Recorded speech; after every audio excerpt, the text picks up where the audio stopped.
Hundreds of Bangladeshi university teachers and TV stars held demonstrations in Dhaka, demanding the withdrawal of police from campuses and the release of students arrested in a crackdown over last month's mass protests. The teachers, led by faculty members of Dhaka University, initially gathered at different points inside the shutdown campus, but later converged with hundreds of students to rally.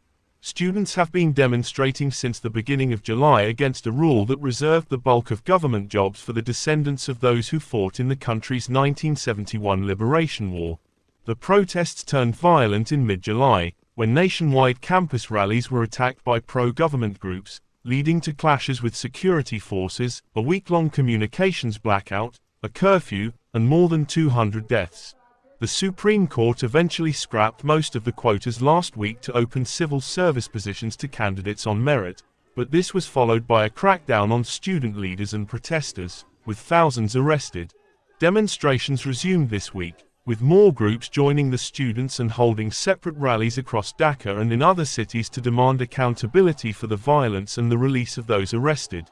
The teachers' protest in Dhaka took place in front of the Aparajao Bangla, a sculpture on the university campus and a memorial to those who fought in the 1971 Liberation War against Pakistan that resulted in Bangladesh's independence.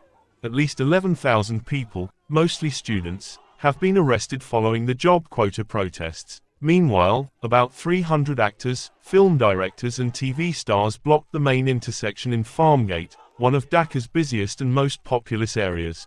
The unrest is the biggest test facing Prime Minister Sheikh Hasina, 76, since she won a fourth term in January elections.